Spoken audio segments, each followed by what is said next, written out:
ఇప్పుడు మనము జూలై నెల 2026 సంవత్సరంలో ద్వాదశ రాశుల వారికి గోచార ఫలితాలు ఎలా ఉంటాయో తెలుసుకునే ప్రయత్నం చేద్దాము. ధనురాశి వారికి జూలై నెల 2026 సంవత్సరంలో గోచార ఫలితాలు ఏ విధంగా ఉన్నాయో తెలుసుకునే ప్రయత్నం చేద్దాము. ఈ ధనురాశి వారికి తృతీయ స్థానంలో రాహుగ్రహ సంచారం అత్యంత అనుకూలమైనటువంటి ఫలితాలు ఇస్తూ ఉంటాయి.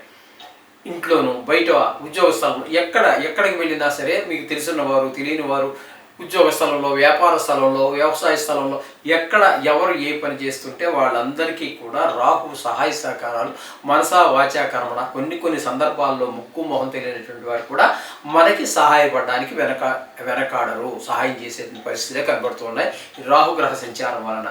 ఇకపోతే శనీశ్వరుని గురించి మనం చెప్పుకోవాలంటే ఈయన అర్ధాష్టమ శని అంటారు. ఈ అర్ధాష్టమ శని అనేటటువంటి దాన్ని కంటక శని అని కూడా అంటారు. కంటకం అంటే ముళ్ళు ఎలా గుచ్చుకుంటుందో అలా గుచ్చుకుంటుంది. ఎందుకంటే 4వ స్థానం అనేది సుఖస్థానం. ఆ సుఖాలు ఏవైతే ఉన్నాయో తల్లిగారు, విద్య, అలాగే భూమి, గృహము, వాహనము, మన స్వభావం ఇవన్నీ కలిపి మనం సుఖస్థానంగా దానికి పేరు పెట్టారు పెద్దలు. ఆ సుఖస్థానాన్ని ఆయన పాడు చేస్తున్నారు, అర్ధాష్టమ శని అని మనం గ్రహించుకోవాలి. రాహు అనుకూలంగా ఉంటే శనిమో ప్రతికూలంగా ఉన్నారు. ఇకపోతే మళ్ళీ వీరికి కుజుడు 6వ స్థానంలో ఉన్నాడు. ఈయన కూడా అత్యంత శుభప్రదమైనటువంటి ఫలితాన్ని ఇస్తాడు. ముందు ఆరోగ్యం కాపాడతాడు ఈ ధనురాశి వారికి. అలాగే ఇకపోతే ఎవరికైనా మనం రుణం ఉన్నట్టయితే తీర్చేయగలుగుతాం. రుణం కోసం ప్రయత్నిస్తే రుణం పుడుతుంది. అంటే ధనానికి ఏ విధమైన లోటు లేకుండా చూస్తాడు ఈ కుజుడు. అలాగే ఆరోగ్యం, ముఖ్యంగా ఏ పని చేయాలన్నా ఆరోగ్యం బాగుండాలి కదండి. ఆరోగ్యం బాగాలేదు ఏం చేయలేం కదా. చేత కుజుడు కూడా అత్యంత అనుకూలంగానే ఉన్నాడు ఈ ధనురాశి వారికి. ఇక రవి యొక్క సంచారం తీసుకున్నట్టయితే 7వ స్థానంలో ఒక 16 రోజుల పాటు సంచారం చేస్తున్నారు. భార్యాభర్తల మధ్యన ఒక చక్కటి అనుబంధం ఉండదు. అలాగే జాయింట్ వ్యాపారస్తుల మధ్యన కూడా ఏకాభిప్రాయం కుదరదు. ఈ విధమైన ఫలితాలన్నీ 7వ స్థానంలో ఉన్నప్పుడు తదుపరి 8వ స్థానం అయినటువంటి కర్కాటకంలో ప్రవేశిస్తున్నారు. అక్కడ కూడా ఆయన దాని వలన ఎవరో పెద్ద మనకు తెలుసున్న వారు, బంధువులు, మరి దూర చుట్టాలు వీరందరికీ ఏదో అపకారం లేకపోతే ఇంకా మరణం కూడా సంభవించేటువంటి పరిస్థితులు ఉంటాయి. కొంతమందికి కళత్రపీడ కూడా ఉంటుంది. హఠాత్తుగా ధన నష్టం, కలహాలు, అవమానాలు, పరాభవాలు ఇవన్నీ కూడా ఈ అష్టమ స్థానంలో ఉన్నటువంటి రవిగ్రహము అదే ఫలితాలు ఇస్తుంది. గురువు గారు ఒకడున్నాడు, పూర్తి నెలంతా అక్కడే ఉంటాడు, ఆయన అదే ఫలితాన్ని ఇస్తాడు.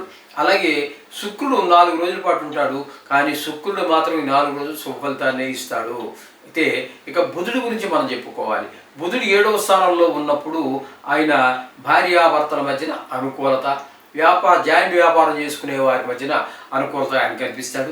మళ్ళీ ఆయన 7లోంచి 8లోకి వచ్చాడు. ఇచ్చినా కూడా అక్కడ కూడా ఆయన చాలా మంచి ఫలితాన్ని ఇస్తున్నాడు. అంటే పూర్తిగా మీకు బుధుడు పూర్తి అనుకూలుడు. ఏమండి, ఈ విధమైనటువంటి శుక్రుడు పూర్తి అనుకూలుడు. శుక్రుడు పూర్తి 8, 9 స్థానాల్లో ఉన్నారు కాబట్టి ఆయన కూడా పూర్తి అనుకూలుడే. కేతువుని తీసుకున్నట్టయితే భాగ్యస్థానంలో ఉన్నాడు. అది తండ్రి గారి ఆరోగ్య విషయాల్లోనూ, మిగతా దాన ధర్మాలు, వాహన సౌఖ్యం, ఇట్లాంటి దైవభక్తి, ఉపాసనలు ఇట్లాంటి విషయాల్లో ఆయన కొంచెం ఇబ్బంది పెట్టేటువంటి పరిస్థితి ఉంటుంది. మొత్తంగా చెప్పాలంటే రాహు పూర్తి అనుకూలుడు, అలాగే కుజుడు పూర్తి అనుకూలుడు, అలాగే బుధుడు పాక్షికంగా అనుకూలుడు, శుక్రుడు పూర్తి అనుకూలుడు. ఈ విధంగా 4 గ్రహాలు మీకు పాక్షికంగా కొన్ని, పూర్తిగా కొన్ని అనుకూలుతుంది. వీరికి పర్వాలేదని చెప్పుకోవచ్చు. ఏది ఏమైనప్పటికీ కూడా ఖచ్చితంగా మీరు ముందుకు నవగ్రహాలని స్మరించుకుంటూ ముందుకు వెళ్ళిపోవచ్చు. అభ్యంతరం ఏమీ లేదు. ఆ చేత రోజు నవగ్రహ జపం చేసుకోండి. శుభం భూయాత్.